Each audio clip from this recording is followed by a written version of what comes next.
tungkol sa mga flood. Kailan lang sinabi ni President Marcos Jr. na bukas na ang Pilipinas para mag-negotiate ulit sa West Philippine Sea. Ito ay ukol doon sa mga disputed energy resources sa area na yan.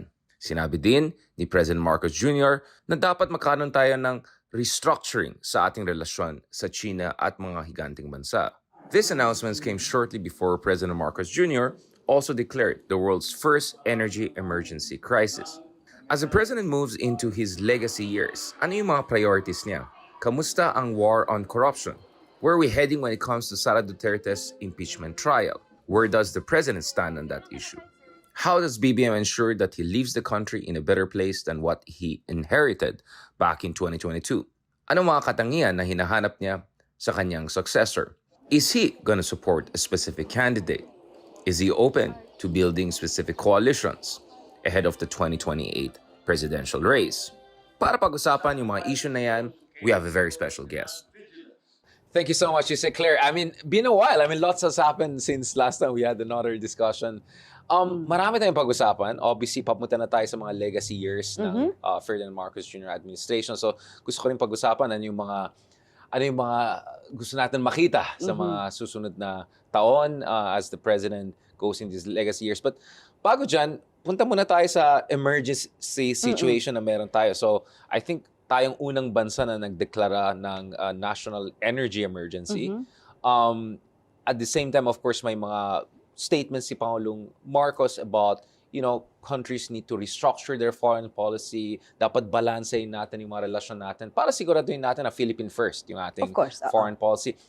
Obviously, having said that, dahil nga ang daming gulo nangyari sa mundo, and ang daming disinformation, I think some of the statements have been interpreted and misinterpreted in different angles. First of all, unang-una, Yusek Claire, as a presidential spokesman, can you clarify to us, what did the president exactly mean when he was talking about the restructuring of relations with China? Yung sinabi niya na bukas tayo na mag-joint exploration, not development, exploration with China. Anong ibig sabihin ni Presidente dyan? Anong konteksto ito? Hindi, unang-una, sino ba ang host ng ASEAN? So, syempre, lahat tayo. Lahat, diplomasya, lahat pakikipag-usap, lahat negosasyon. Para saan? Para sa region. Para din sa bansa natin. So, walang masama kung magkakaroon ng magandang pakikitungo sa bawat bansa. Mas hindi maganda kung meron kang kaaway.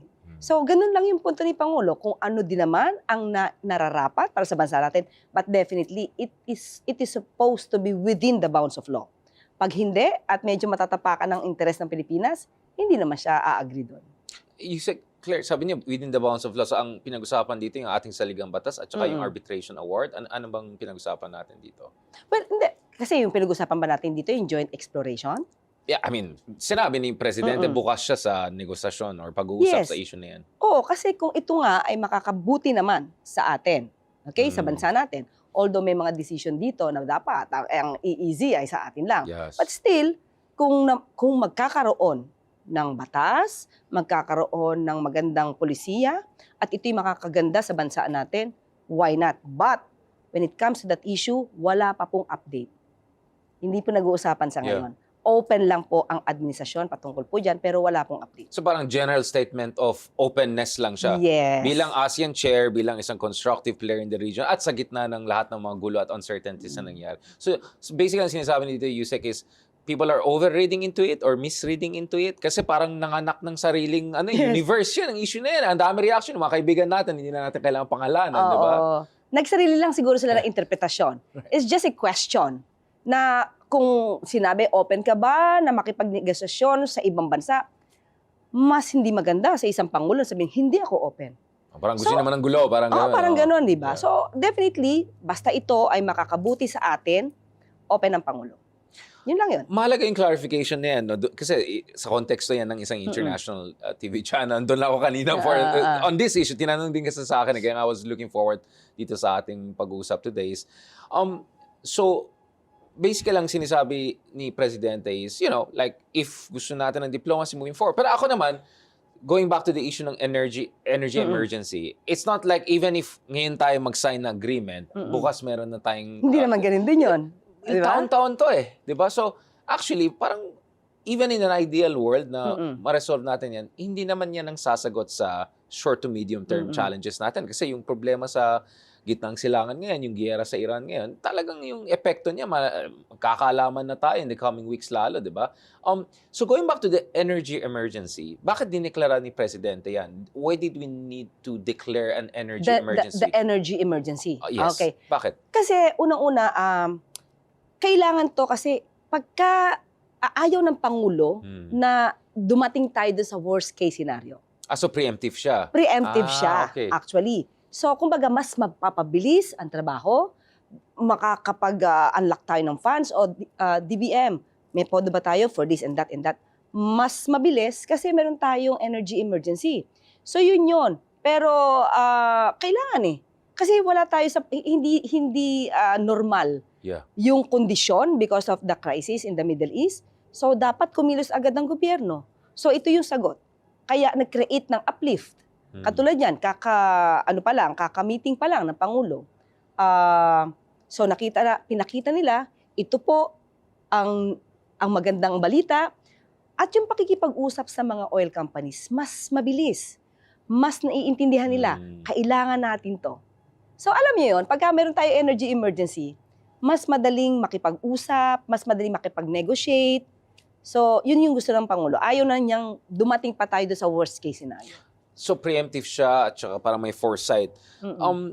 Kasi may mga nagsasabi na baka naman kailangan natin balikan yung oil deregulation, yung ating, basically yung the whole privatization and deregulation ng ating energy sector. Kasi parang medyo naging exposed tayo. I think at yung surge ng petrol prices natin, second worst in the world or something like that. Even if actually, kung titignan mo yung reserves natin, yung stockpile natin, yung overall energy, net energy resources natin. Actually, ang ranking ng Philippines is not so bad. We're way ahead of many emerging markets. May nakita ko mga pag-aaral from The Economist, among others. So may mga nagsasabi na baka ito ay isang oportunidad na pwedeng balikan itong oil deregulation, energy deregulation. Anong masasabi niyo dyan? Ano yung stance ng administration dyan? Ang Pangulo, pagdating po sa pag-repeal ng oil deregulation law, open ang Pangulo. Kaya lang siyempre dapat ipakita muna nila sa Pangulo, ano ba itong mga provisions na ilalagay nila, possible ba to, feasible ba to, so hindi ba ito rin maaapektuhan yung ibang stakeholders na baka hindi maging maganda yung effect. So dapat pag-aralan, mabuti, ibigay yung mga maaaring bill, yung versions nila. And that's the time na maaaring i-approve o ma-certify as urgent pa ng Pangulo. Pero as of now, dapat makita natin kung ano yung nilalaman ng kanilang bill. And Yusek, pagdating naman dun sa mga mungkay ukol sa mga tax issues, whether ito yung wealth tax, excise tax removal, or even VAT, no? Ano po yung stance ng administration dyan? Okay, meron How do tayo. you balance yung revenue generation at saka yung tulong sa ating mga kababayan? Actually, kaka-meeting pa lang namin kahapon, April 6. Yes, Yeah, just to be kahapon clear, with the oil companies. Pinag-uusapan kung paano marireduce, paano implement. Kasi ito yung gusto ng Pangulo eh. Dapat balanse. Correct. Kasi baka dumating yung time, okay, price cap tayo. Dapat ganito ang presyo, tapos hindi kayanin ng mga oil companies, hindi mag-import, tayo din yung maapektuhan. Kaya andito ang ginagawa ng Pangulo, balanse, merong para sa ikabubuti ng taong bayan, at hindi rin naman maiiwan ang interest ng gobyerno. So sustainable dapat yung solusyon. Yes, oo. Dapat Kasi balanse. yung tanong dyan, Yusek, is, syempre, windfall yung profits. Yung binili nila dati pa, ang taas ng presyo, 40%, 50% up, di ba? At of course, at the same time, tama naman sila, bibili pa sila after this. Hindi naman yun ang end of the world. Bibili pa sila. So, they have to also take in consideration yung spot market prices. So, ano yung sa tingin ng administrasyon ay tamang paraan kung saan, kumbaga, medyo mag-share tayo ng burden dito, ng shock, kung saan may profit pa rin sila, pero hindi rin masyado maagribiyado ang taong bayan. Okay, kasi in-explain sa atin to ni Sec Sharon Garin, bakit ganon yung presyo na nabili nila ng mura, tapos pero ibebenta nila kung ano yung nasa yung current market price. Kasi yun daw talaga ang sistema kapag may oil deregulation. Parang first in, first out. Kaya nga, diba? natin, Yun yung importante. Pero hindi talaga natin naiintindihan ito sa mga ordinaryong Pilipino katulad natin. Pag hindi ito in-explain sa atin, hindi natin ito maiintindihan. Nasa sistema po yun, nasa batas na pagka may oil deregulation law, ang sistema is kung ano po yung current market price, yun ang sinusundan nila. So kapag naman bumaba bigla sana susundin nga ng mga oil companies. Yeah. Pag bumaba naman bigla yung presyo ng crudo or ng petrolyo, dapat susunod din sila sa current market price na bumaba. Dapat Ang ganun. problema lang kasi parang tingin, again, perception ng tao is, ang bilis umakyat, medyo mabagal bumaba. Yung mga ganun, parang 2 step forward, 1 step back.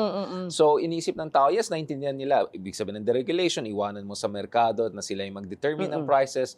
Pero parang tingin ng ibang tao, hindi necessarily ganun ka-smooth yung reflection ng market forces. But again, hindi kayo yung Department of Energy. Gusto ko lang, tinanong ko lang yan para lang maintindihan ng tao saan galing yung etong energy emergency. Ano po yung state of mind ng gobyerno? Ano mga mungkahi at mga solusyon na hinahanap ng administrasyon?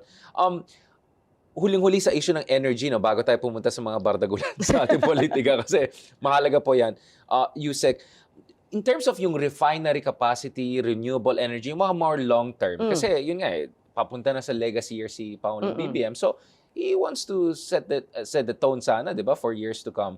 Ano yung mga pinag-usapan ngayon na, again, hindi kayo DOE secretary, pero bilang presidential spokesman, ano yung state of mind ni President in terms of palakasin yung fondasyon ng ating energy security beyond just the current crisis? Actually, ang nadidinig ko talaga yung renewable energy dapat Yes. palakasin eh. Kung wala lang siguro mga solar firms na hindi nakapagbigay at nakapag-comply sa obligasyon, baka okay na yung ano natin, estado natin pagdating sa Parang kilala ko renewable yun, pero energy. yeah. Eh, di ba? Hindi, kailangan po talaga natin. Yeah. Kapag ka po kayo ay nag-commit na itong gagawin ninyo, abay siguraduhin nyo naman na magawa.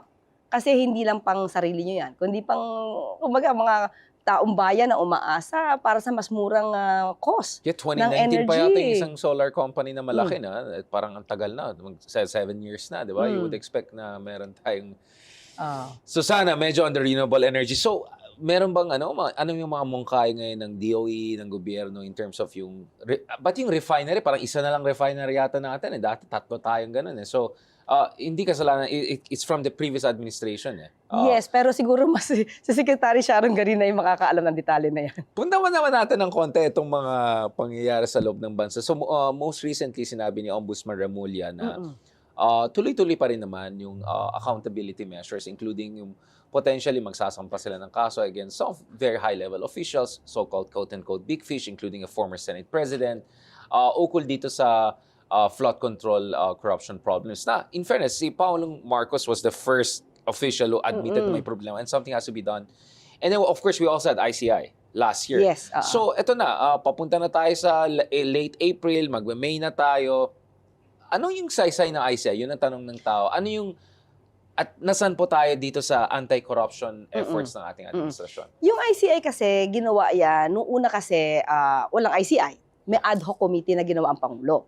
Pero sabi nila, bakit ad hoc committee? Baka may pagtakpan dyan. Kasi kasama dyan sa ad hoc committee ay yung DPWH. So, isip nila, naku, baka may pagtakpan lang sa DPWH. That's the reason why nag-create ng ICI para magkaroon ng independent body na magiging fact-finding committee. Para maumpisahan lang yung pag-gather ng documents, gather ng facts, para makapag-recommenda sila ng pag-file ng case sa DOJ or sa Ombudsman. Right. So, kapag medyo okay na, kumbaga naka-umpisa na, at kaya na ng Ombudsman, alam naman natin ng Ombudsman at DOJ, they have this motu proprio. No? They have the authority to conduct motu proprio investigation. May obligation sila yan, mandato nila yan. Correct. So, kung pag nasa kanila yung mga dokumento, sila na dapat mag-imbestiga kasi ang ICI naman is a recommendatory lang sila. Hindi sila pwedeng mag-file ng case, recommendatory. So, kung nasa kanila na yung dokumento, pwede nang simulan. Katulad niya, nagsisimula naman sila sa mga preliminary investigation. And even if ever, there are some issues which were not included in the report. I-assume natin, they were not included in the report of the ICI, is still the Ombudsman and the DOJ, if they receive some info about the anomalous flood control projects, they can still investigate on that fact, even if they are not included in the report of the ICI. So, pwede sila mag-complement pa rin dun sa Pwede mga proseso mag-complement. na yun. Right. So, yun yung function. At nung sinabi naman ng ICI na we're done, mukhang based on the report, okay na kami. Nagawa na namin yung mandato namin. Okay, so ipinasa nila sa DOJ at saka sa Yusek, Ombudsman. kasi ang pagkaintindi ko rin yun, noon is, I mean, with all due respect, yung dati kasing ombudsman natin, I mean, mahabang usapan yan. Pero naalala ko nung panahon ni Digong, parati namin pinapoint out na sana ombudsman. And then, nung nagkaroon tayo ng bagong ombudsman, na ginagawa yung trabaho niya, na-realize natin anong hindi ginagawa nung dating ombudsman. Madami pala. Madami pala. At saka, biglang nakilala ng tao, mayroon pala tayong ombudsman na may ganun mga puwersa, may mandato. At na-realize ko na hindi pala alam ng dating ombudsman kung paano mag-report Aha. at mag-account ng confidential funds. Because kahit siya, sinabi niya na hindi kailangang i-report yan kasi confidential nga in nature. So in other words, if the former ombudsman had his confidential funds, paano niya ito ni-report? Yun lang. Kasi hindi niya alam.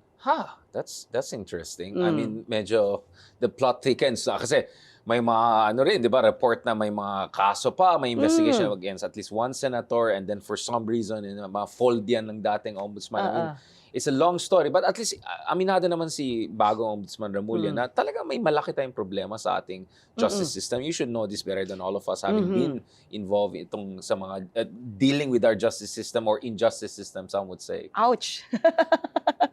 Well, syempre we have to believe in our justice system kasi pag hindi tayo naniwala dyan, ako magigiba kumbaga, ang sistema natin. Kasi kahit papano, dapat may pinaniniwalaan pa rin tayo na hustisya sa bansa. At naniniwala tayo sa Supreme Court. So, dapat ang Supreme Court, di ba? Dapat sila talaga ang mag-evaluate, mag-assess ng naaayon sa batas. Wala dapat mga judicial overreach. Ingat na ako kasi may indirect contempt sa akin the other year. But going back to this, Yusek, dito sa issue ng fight against corruption, no? I think recently yung US Trade Representative or meron silang reports sa US na isa daw sa mga dahilan na hindi ganun kataas yung investment sa Philippines at impediments is because there are good governance concerns in the country. Ano yung goal ni Pangulong Marcos before stepping down in terms of making sure na may good governance tayo, di ba? Hindi siguro daan matuwid ang tao, hindi ko alam kung anong tawag niyo dyan, but basically, in terms of making sure na may rule of law tayo. Because at least sinasabi ng mga aliado natin na mahalaga din yan for investment, for making the country more attractive to foreign investors and also facilitating trade. Are we moving in the right direction, Yusek Claire? Are you optimistic na by the end of President BBM's term or even by the end of this year, sana, we have sent the right signal to the world na may ginagawa tayong tama para labanan ng corruption sa ating bansa? Yes, oo. Kasi it's the president who initiated the investigation of the flood control mess. So, dapat alam natin yan. And, sabi nga natin, kung hindi si Pangulong Marcos ang gagawa nito, sino? Kung hindi natin ito sisimulan, kung hindi sinimulan ito ni Pangulong Marcos Jr., kailan? Dahil tandaan natin, even before, ghost projects have been in existence since 2020. Siguro, way back, meron pa. Yeah, But it was- 2016, mga Diskaya, malaking projects nila. Diba? Yeah. It was admitted by the former President Duterte that there are ghost projects. During his time, meron. Up to now, existing pa to. Bakit? Hindi ko nga alam kung kasama ito sa iimbestigahan. But I believe, sinabi niya Ombudsman Remulla, even during the time nung kay Speaker Lourdes Velasco, Right. All the makaiimbestigahan. way back, yeah. Yes. So, kung noon ay meron ng ghost projects way back 2020 and it was admitted by the former president himself, bakit hindi nagkaroon ng malakihang pag-iimbestiga dito? At yun yung pagkakaiba ngayon, di ba? That's why. Yeah. So, yun yung pagkakaiba. Si Pangulo, 2025, ilang years, magti 3 years pa lang, imbestigahan yan. Kahit sinong tamaan. Kamag-anak, kaibigan, kaalyado. Pero kay dating Pangulong Duterte, kahit sabihin nila, ba't mo binabalik ang issue kay dating Pangulong Duterte? Kailangan ko i-compare. Kanino ko i-compare si Pangulong Marcos Jr.? Di dapat sa dating administrasyon na walang ginawa. Kaya yung mga naging kalat noon, POGO, issue ng Farmally, EJK. EJK, Yeah. diba, nililinis ni Pangulong Marcos Jr. at yan ang ayaw makita ng mga obstructionist. Kung anong ginagawa ng Pangulo na linisin ang bansa natin para mapakita natin sa ibang bansa, sa mga investors, na malinis ang Pilipinas at handang papanagutin ang dapat na managot na hindi nangyari noong nakaraan. And in terms of, kasi alam natin isang dahilan na talagang lumobo itong mga flood control, kung ano mga kalokohan ng projects is yung mga discretionary funds, yung mga different versions ng pork barrel, and mga others. Ano yung ginagawa ng administration ngayon para medyo yung access ng ating mga politiko sa mga ganitong discretionary funds? Ito yung mga funds na medyo mababa yung transparency, mataas yung discretion level, medyo malaki-laki rin yung amounts. Diyan nangyari maraming kalokohan. What are we doing on that front? Kasi yan ang binabantayan ng mga observers, including mga investors, yung mga tinatawag na discretionary funds. Kasi ganito nangyari. Nung medyo, di ba, syempre napirmahan na yung budget 2025, ang inutos ng Pangulo sa DBM, bago mag-release, dapat kompleto dokumento. Right. Especially yung mga for later release. 'Di ba? Dapat may feasibility study, dapat siguradong gagawin. So naging maingat si Pangulo sa FLR. Kaya nga may nag-aalit Right. na meron nga akong request for LFR hindi nilalabas O bakit? Baka hindi mo kasi napatunayan na dapat ibigay sa iyo. So maraming ganun na nangyari. Paki-explain ano yung LFR kasi For later release ng kaya nga in-explain ko yung funds. discretionary fund kasi para na mag-gets ng tao yung konteksto ng pinag-usapan natin. Kasi nangyaring corruption kung maraming discretion yung mga politiko, di ba? So bawasan mo dapat yan, di ba? May mga pondo kasi Right. na sasabihin nila ito ay programa nila, Correct. may programa sila, pero yung budget na yun hindi pa talaga nakalaan doon. Correct. Okay? So ang mangyayari diyan, ipo-prove nila ngayon sa executive. Ito po yung project namin. Bilang, let's say, congressman, ito po yung project ko sa constituents ko, ito po yung project namin sa distrito ko.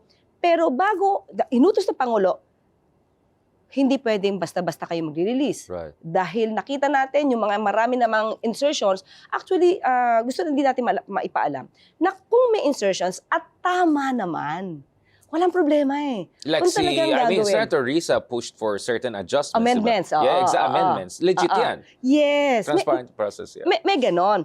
Pero dapat patunayan nila na tama yung kanilang programa, may mararating yung programa. Na hindi nakita ng gobyerno sa unang draft Yes. budget. Yeah. Kasi sinasabi ng DBM, yung may mga ibang insertions dyan, syempre ilalagay dyan, thinking, legit ito, okay lang. Kasi program nila okay lang yan. Tapos, siguro, yung mga nakaraang taon, nakita na, malamang in good faith. Tapos nakita ng Pangulo nung bumaha, teka lang, Yeah. nasan yung pondo? Bakit bumaha? Kailangan ito maimbestigahan. So doon nag-start yon. So ngayon, hindi na pwede mag-release basta-basta ng funds hanggat hindi napapatunayan na may pakakaratingin itong pondong to. At yun ang hindi nakikita ng ibang mga kababayan natin dahil ang daming mga fake news peddlers. Kumbaga manira sa gobyerno, ganun na lang. Yusek Claire, is it just fake news lang ba ang problema? Kasi ang iniisip ko rin minsan is, I'm independent, nasa labas akong gobyerno. Pero minsan, sinasabi ko rin sa mga kasama natin sa civil society, even sa media, parang sana maintindihan din natin, hindi madali na linisin yung sistema at hindi tayo pwede nega ng nega. Of course, pwede tayo mag-criticize, walang problema dyan. Pero dapat maintindihan din natin na kung ganyan, if the rot is that deep, kailangan mo ng oras, kailangan mo ng, basically diskarte. There's a way to do it. Yusek Claire, I know, of course, you're a democratic person, you're a lawyer, you appreciate plurality of opinion. Pero sa tingin niyo ba, minsan naging unfair yung mga, hindi yung mga fake news, yung mga good intention friend natin na hindi nila na-appreciate yung efforts ng administrasyon. At saka yung hirap na yung ng reforma. Hindi madali magkaroon ng reforma sa isang system na talagang may corruption all the way. Yeah. Yes, oo. Maraming ginagawa ang Pangulo, pero sabi nga natin, yung ibang mga masyadong negatibo. Kahit sabihin na natin hindi sila obstructionist, may mga negatibo na hindi nila talaga nakikita ano ba yung ginawa ng Pangulo kasi mas nakikita nila bakit ganon, bakit ganyan. So, katulad na lang ito, na nangyayari ngayon, di ba? Hindi natin gusto yung crisis sa Middle East. Of course. Pero, yung pondo sana na pang proyektong iba, naiilalaan ngayon dito dahil sa nararanasan nating krisis sa Middle East. At, kumbaga, dapat ayuda natin to. Kailangan to ng ayuda. Kasi yung mga tao na directly hit, mahihirapan agad sila makarecover. Right. So, dapat sila muna. Pero pag nandito naman, bakit sila? Hindi agad natutulungan. Ang gusto lang naman natin ipakita, ang pamahalaan, muli, binabalanse. Inuuna yung dapat unahin. Imagine natin, unang pumutok, sa Middle East. Na unang pumutok, no? Sumabog dito sa Middle East. Anong ginawa ng Pangulo? Right there and then, tawag sa DMW, tawag sa OWA. Siguraduhin yung ligtas ang ating mga kababayan. Yeah. Diba? So, pero meron mga, ito obstructionist talaga. Wala namang ginawa yung Pangulo eh. Napaka-relax. Hindi nila alam, right there and then, nakikipag-meeting na ang Pangulo. And nakausap din yung Iran, di ba? Yung Strait of Hormuz, binigyan tayo ng reassurance ng Iran. Yes. It's really, Tapos nangyayag na naman yung mga tao. So, anong solusyon? Yung bombayin yung lugar, sumali sa giyera? I mean, yun ang... Ang dami nilang mga suggestions. Actually, Richard, okay lang naman magbigay ng suggestions. Constructive, yeah. Yes, pero sana naman yung iba, intelihente. Yung iba, reasonable. May mga suggestions kasi na, alam mo nang, makamema lang. Makapag-optics, sound bites. Dapat taasan nyo to. Hindi pwedeng ganun lagi. Parang isang dikta mo lang. Ito, inaaral to. Kasi, tapos sabihin nila, inaaral pa rin. Of course. Kasi may mga ibang stakeholders, may mga ibang sektor na maaapektuhan na hindi mo rin pwedeng ilugmok yan. So, dapat pantay-pantay At lang. hindi pwede bara-bara kasi may mga unforeseen consequences, di ba? If anything, yun yung dapat lesson natin sa dating administrasyon na bara-bara, JK dito, kung saan na lang, parang mga shortcut. Don't forget, nung sinabi niya, nung si Michael Yang ang financier ng Pharmally, anong problema dyan? Gustong kumita ng tao, negosyante yan, adre, ganun pa siya. So it means, he didn't care about the interest of the country. He cared about the interest of his friend, Michael Yang. Tama ba yun? Parati natin pinag-usapan yung mga paborito natin topic yan. Speaking of the Dutertes, and particularly the Vice President, kasi nung isang beses nag-usap tayo, papunta tayo sa impeachment noon. At ngayon, mukhang we're moving in the same direction, except this year, iba na siya dahil sa Supreme Court ruling, may mga new mechanisms, but also, medyo iba yung composition ng Senate. But the other thing is, baka magkaroon din tayo ng more financial transparency, especially about AMLA, looking at the bank accounts and mga other things. To the degree that, again, I know that may separation of powers, you respect the process, to the degree that you can say something about itong impeachment proceedings against Vice President Sara Duterte. Gaano kahalaga ang prosesong yan sa inyong palagay? At bilang isang abogado, isang public servant, anong gusto niyo makita dito? In terms of protecting yung ating democracy at ensuring. Kasi kung gusto mo labanan ng corruption, it has to apply to everyone. Hindi lang pwede sa congressman, sa senador. If may ginawang mali yung ibang officials, there has to be accountability. Okay, ito kasi, nasimulan na ng Pangulo Ulitin natin sinabi niya, mahiya naman kayo. Right. So kung balak niya at gusto niya paimbestigahan ang lahat ng dapat na managot, hindi naman siguro exception dito si VP Sara. Pero hindi niya sinasabi na, sige, tuloy niyo yung impeachment. Sabi nga natin, trabaho po yan ng Kongreso. Pero sa Pangulo, di ba, managot lang yung dapat na managot. Proseso. Dapat nandun pa rin yung proseso. Yun yun. I know it's a sensitive issue kasi respeto yan. And then also, of course, on the issue of ICC, I was at the ICC the other month, yung hearing ni President Duterte, etc. At mahabang usapan yan. But as you know, medyo openly sinasabi ko na papunta na tayo sa exciting part na hindi lang si Digong involved, may mga senador, and nakatotoo lahat. Lahat ng sinabi ko over the past 2 years or so. In terms of cooperation with ICC, in terms of yung issue ng EJK at accountability sa issue na yan, anong yung stance ng gobyerno natin? Because may mga mungkay na baka kailangan natin sumali ulit sa ICC, or baka kailangan i-ratify ulit ng Senado, or baka yung presidente mismo, unilateral can rejoin ICC.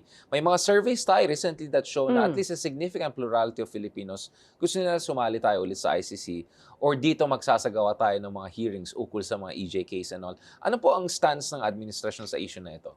Pagdating sa pag-rejoin sa ICC, nabanggit kasi ng Pangulo na hindi. Sa ngayon. So, yun lang. Yun lang masasabi ko, hindi magre-rejoin sa ngayon. Pero bukas kayo sa diskusyon kung lumabas ito sa Senado, kung meron clamor. Of course. Sabi nga natin, You're not gonna block it. Hindi kayo against it. Oo. Hindi. Siguro kung merong magpapakita, ano ba ang importansya ng ICC? Well, anyway, nakita naman natin ang importansya ng ICC, no? To convince the President to rejoin. So, yun lang. Maganda rin mapakita natin. Open ang Pangulo sa ganyan. Pero sa ngayon, hindi po siya open na mag-rejoin. And last part, mahalaga ito. So, papunta na tayo sa legacy years. As early as now, pinag-usapan sino mga presidentiables, magkakaroon ba ng bagong uniteam or unipink or whatever. Ano yung gusto mangyari ni President BBM? What does he want to be remembered for by the end of next year as we head into the election season? Kumbaga, kasi meron pa rin mandato, meron pa rin puwersa si Pangulong Marcos. He still can achieve a lot in the coming year or so. Sa pagkaalam niya, you have dealt with him at hindi ko Ang dami minsan kasi. pumapayat siya, minsan hindi siya pumapayat. So obviously he's stressed, he's dealing with a lot. What is your read? Nung sabi ko, ba't nga ba? Kasi after na Yeah. naranasan niya daw, sobrang sakit nung sa diverticulitis. Sobra talaga yung pain. Can you clarify for that? Kasi ang dami naman fake news around that eh. Oh. Nung nagkaroon siya ng diverticulitis, siya mismo nagsabi, let's have to say, they have to reveal anong findings sa akin. Transparent tayo. At that time, hindi ko ano ba yung diverticulitis. Di ba? Parang, wow, ano yun? Yun nga, pain sa intestine. At nahirapan digestion siya. issue, yeah. Yeah, at super talaga yung, kumbaga, sa level siguro na maximum yung level ng kanyang pain. Ngayon, dahil sa sobrang naranasan niya, ayaw niya nang kumain ng sobra. Ayaw niya nang kumain ng, alam mo, maaari pang sumakit yung kanyang tiyan. But he has been lean naman ever since. Napansin ko kay President BBM. Hindi talaga kasi siya palakain. Yeah, Oo. lean naman siya ever since. Oo, saka pero nagluluto siya. Nagluluto siya at naggagawa niya ng breakfast si First Lady. Nagluluto ba siya ng Ilocano food also? Yung mga pinakbet, gano'n. Hindi ko siya natanong eh. Oo, nagluluto siya. Kasi LT food namin. I mean, from Baguio. Nagluluto siya. Yeah. Ayaw niya lang ngayon sigurong kumain na maaaring mag-cause or ma-trigger yung sakit, yung pain. Ayaw niya na daw maranasan yun. And may kinalaman siguro ang stress sa gano'n, no? I mean, it must be a very, Sabi niya maybe because of the age.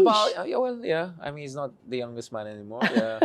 Maybe sa age, sa stress, may sinabi naman niya siguro kasi marami naman talaga siyang dapat na i-resolve na mga issues para sa mga kababayan natin. Is there anything na surprise kayo in terms of working with President BBM? Yes. Can you tell me a little bit, like, from your perspective as the presidential spokesman? Kasi at the time, hindi ba ang sinasabi nila, may nagsasabi nga kasi kilala din to, ang tamad-dapat daw ng Pangulo eh. Sabi, that's not true. That's not true. Kasi ang Pangulo on time. Pag sinabi niya yan, 8 o'clock, punta doon, pupunta sa isang event, on time. Di yan nalilate. Hindi ito yung katulad ng isa na tulog buong hindi. araw, tapos nagpakita bigla 11 p.m. Yes, yun yung press con niya. Yeah. Tulog na, antok na yung mga media. Hindi siya ganon. So, on time si Pangulo. At kapag let's say, ako kasi naranasan ko kung paano mag-meeting. Minsan sa isang araw, pag wala siyang event sa labas, Right. minsan ang meeting niyan, 4, may courtesy call, may oath-taking, may private meetings. When we say kasi private meetings, hindi ibig sabihin na sila lang. Ibig sabihin, let's say, parang private meetings with Secretary Sani Angara. Tapos CHED and TESDA. About education. 3. So, private meeting, sila lang. Kasama kami, kasama yung ibang secretary, pero kumbaga hindi siya pangmalakihan because ang topic lang doon ay about education. Yung departamento na yan. Yan, ayan. Iba yung cabinet meetings, iba yung sectoral. Pag sectoral meeting, mas maraming involved na stakeholders. Yes, and departments. Ayan. So may ganyan-ganyan mga meetings. So minsan si Pangulo may private meetings, may sectoral meetings, tapos biglang aatin ng oath-taking, makikipag-usap, mayroong courtesy call. So, hindi po totoo. So doon, syempre, pag hindi mo nakakasama yung Pangulo, iisipin mo, mukhang ano naman to, mukhang itong nagsasabi na journalist ay kilala, na tamad ang Pangulo. Di ba? Hindi po yung totoo. So hindi po lahat ng journalist totoo yung sinasabi. Hindi ko na sabihin kung sino. Hindi lang nila alam talaga yung schedule. Mukhang packed yung schedule. That's the reason why they should verify first. Kaya nga journalist bago ka magbintang. So ako, syempre, nakita ko, hindi. Minsan, alam mo, tipong ikaw na yung aantukin sa sobrang pagod, pero ang Pangulo talagang attentive. So mahiya ka na mapagod ka. Oo, para mahiya ka na dapat may toothpick ka sa mata kasi si Pangulo nakikipag-usap pa, nagtatanong pa, hindi ba dapat ganito, hindi ba dapat ganyan. Tapos ikaw, hindi ka pwedeng antok-antok kasi Pangulo mo sobrang nakikinig sa mga ka-meeting parang wala kang parang wala kang authority na hindi ka makinig kasi ang Pangulo mismo nakikinig. Ikaw pa ba?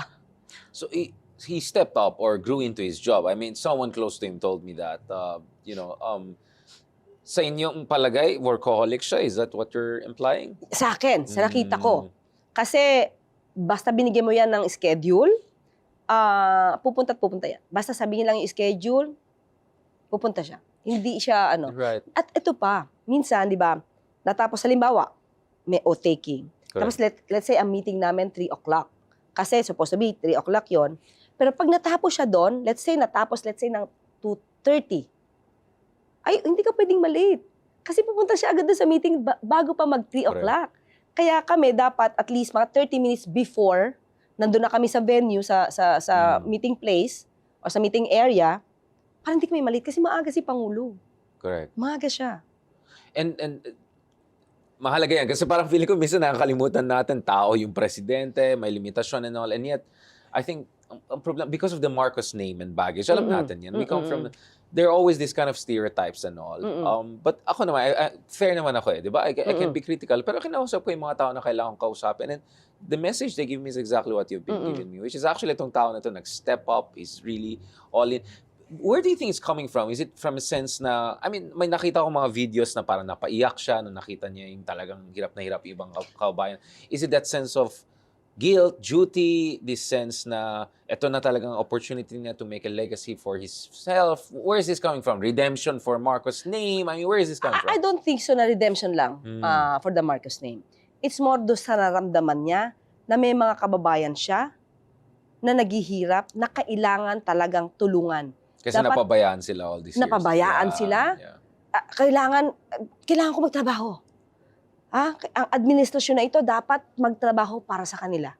Kaya nga ngayon, ito talagang krisis sa Middle East na to. Right. Hindi talaga nagpapahinga yung Pangulo. Sabi ko nga, kahit Holy Week, tawag dito, tawag dyan, dapat nito.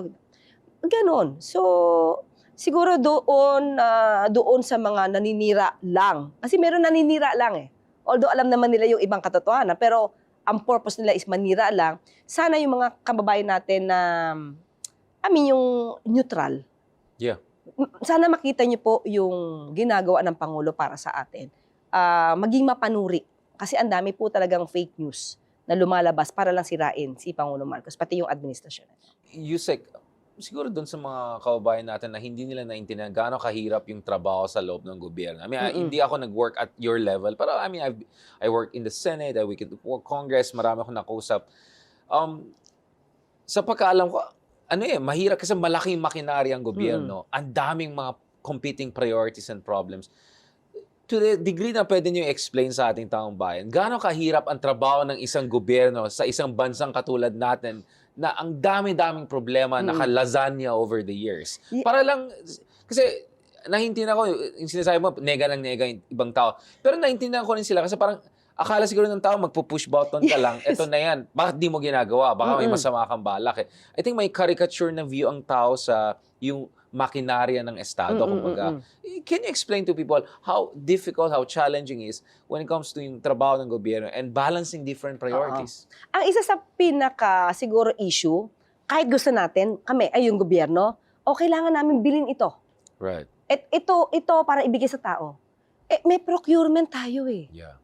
Diba? Meron tayong law on procurement na hindi mo pwedeng bilhin ito agad na hindi dadaan sa proseso. So, minsan doon nagtatagal. Kailangan may procurement pa. So, isa yan. Issue yan. Diba? Yung bureaucracy. Yes. Isa yan. Na dapat para hindi ma-question na baka to corrupt kasi minadali. Dapat dumaan pa sa kay A, dadaan kay B, dadaan kay C. Pero because of that, nakita ng Pangulo, yan yung ayaw na ngayon ng Pangulo. Kaya tayo merong e-gov. Yeah. Super app. Diba? Ito siguro talaga mapapamana to ni Pangulo, no? Maliban sa ibang mga ginagawa niya. Yung digitalization. Ito yung gusto niya kasi gusto nga niya konektado lahat Mula dulo sa taas hanggang dulo ng Pilipinas, maabot. Kasi gusto niya digitalize. At ang gusto ng Pangulo, maging progreso pa yung AI natin. Isa yan. So, proyekto talaga ni Pangulo yung AI.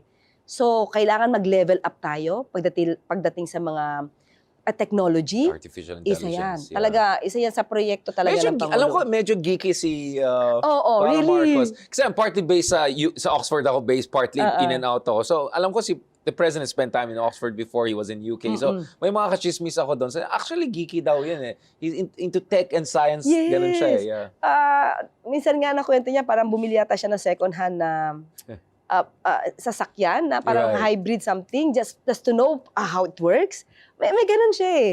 Pero second May hand. curiosity siya. Yes. So, kaya minsan ako as a lawyer, di ba minsan ang alam ko, syempre, law. Yeah. Mas more ako sa law. Yun yung mundo mo. Oo. Pero pagdating sa ekonomiya, parang medyo ano sa akin to Pasensya na, na-stress kita sa energy and economics. Ano, di ba? Ibig sabihin, Yeah, yeah. Parang... Hindi mo comfort zone. Oo. Di ba? Parang hindi ko masyadong kabisado yan. Kailangan ko aralin kung ano nangyayari, di ba? Pero si Pangulo, pag umupo yan, alam niya. Pati ano yung dapat na may license sa food and drugs. Hindi, dapat ganito yan eh, kasi ganyan-ganyan. Minsan isipin mo, wow, talaga. Minsan, sabi ko, ang hirap maging Pangulo. Kasi hindi lang isang topic dapat ang alam mo. Generalist dapat, alam mo lahat. Oo. Yeah. So, dapat alam mo lahat para isolve ang problema. Agriculture, isa pa po. Isa naging nakikita kong magiging legacy ng Pangulo, yung talagang modernization ng agriculture natin. Yes. Sobra po talaga niya itong pinaglaanan for food security to. Siguro sa magiging susunod na Pangulo, lalo niyo pong pag-igihan itong sa agriculture sector na to kasi yan po talaga ang pinaglaanan ng Pangulo. Now, dati nag-iisip ako, bakit pa kinuha muna ni Pangulo yung pagiging secretary ng agriculture? This is the reason why pala. Kailangan niya yung mga machinery, Right. storage. Someone who understands the business model, yeah. Si Secretary Kiko, yeah. Yes. So with that, nakita ko na ang focus na ng Pangulo sa agrikultura kasi food security to. Di ba, especially tayo, staple food natin, rice. Correct. So, yun. So isa yan. Isa yan sa magiging legasiya ng Pangulo sa nakikita ko. Maraming salamat, Yusek Claire, for that very comprehensive discussion. Huwag kang magalala. Pupuntahan namin yung ibang secretaries para tanungin sila on this specific issue, whether Department of Finance Secretary, may bago na tayong hybrid na plant na gagawin yata with Mitsubishi. Of course, we hope to have Secretary Kiko back also with us to discuss agriculture, Tio Laurel, because naintindihan na yung context and logistics and all. Thank you so much also dun sa mga, parang in a sense, the human side of leadership and governance, which is something really difficult.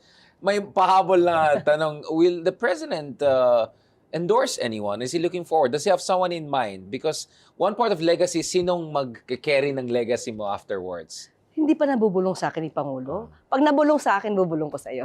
Okay, yeah. Yan ang safe answer. Kasi actually gusto ko tanongin yan, pero sabi ko, baka medyo maaga pa.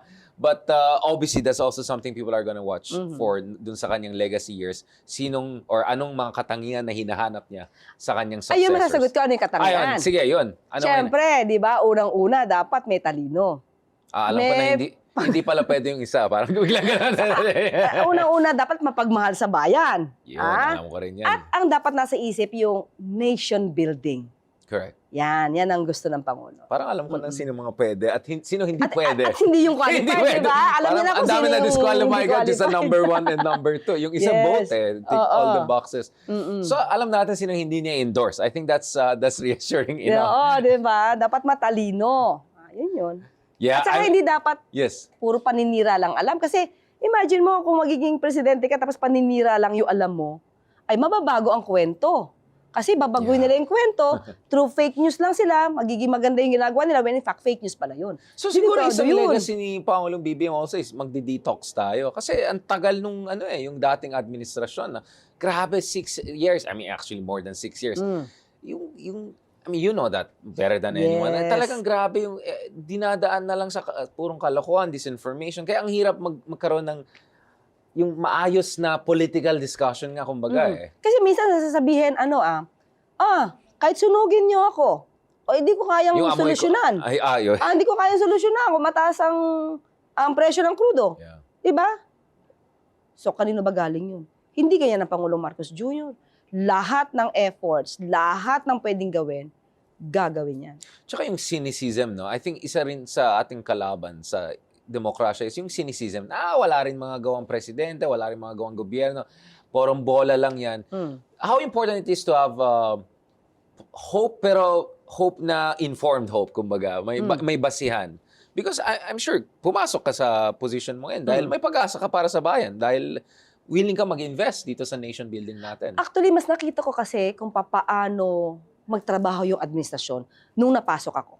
Kasi sabi So ko, bago ka from the pumasok, outside, ano yung in-expect mo? So, hindi, at the time, syempre hindi ko naman alam kung paano magtrabaho si Pangulo eh. yun nga. Hindi ko alam.